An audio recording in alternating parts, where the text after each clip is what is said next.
what intrigued me about your article, which we'll link in the description, is how this relates to change adaptation, or an ability for a team, a department, organization to change. There seems to be a dynamic there.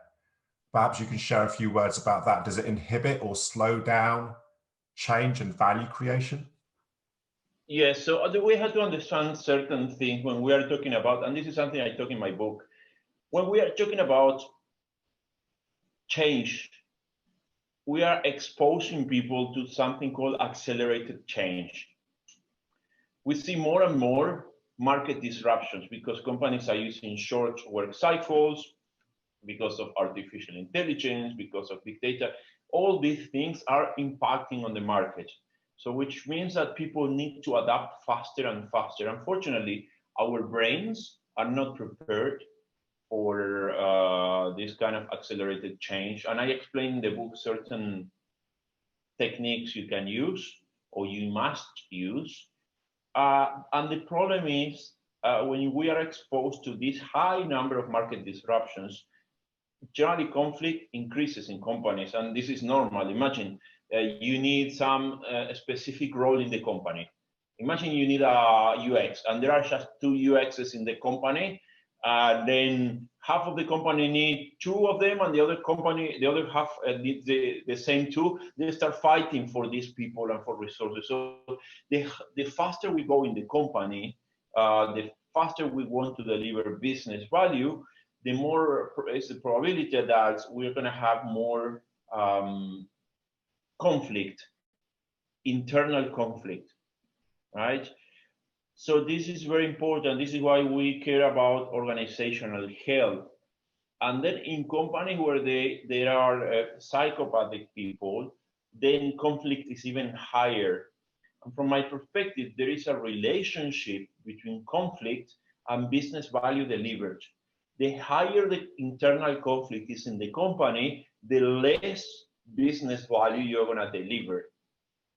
Which, if you think of that, it makes sense. When we are talking about conflict, we are talking about conflict that you cannot solve in a positive way. Because if you have a massive problem, imagine you have a problem with your couple, right? And then it's a big problem, but you solve it, you generally grow after that, and you generally learn. Now, the problem with you are unable to solve conflict in a company in a positive way, it means that conflict accumulates and provoke all the kind of issues in the organization.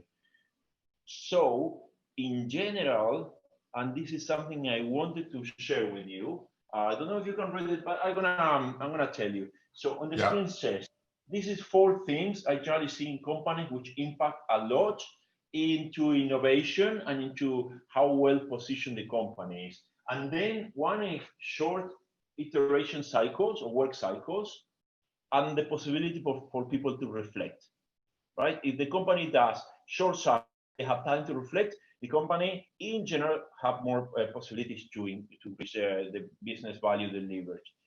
The second thing here is organizational health, how people connect and how people solve problems. And in here, I have a very specific definition of organizational health that for me is very important, because if you don't have a great definition, then what happens, people are not aligned. For me, organizational health is a psychological safety plus creation of sustainable value in perpetuity. So which means that if you do something, you have to be able to do it forever.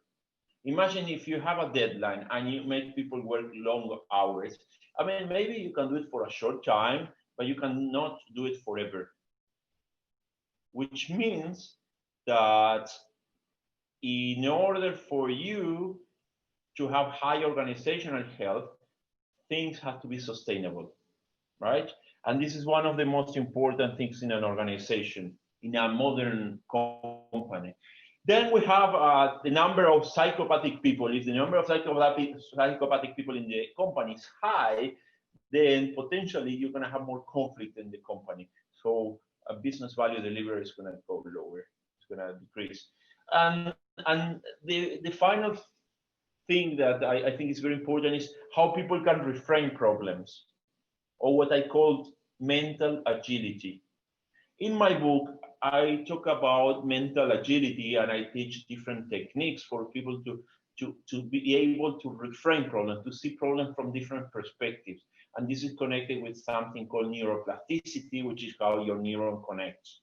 So, said that, if you have a high number of psychopathic people in the organization, even if you do all the frameworks in the right way, even if you just have great people, great values and principles, your organization is going to be totally dysfunctional. Yeah, that's really interesting.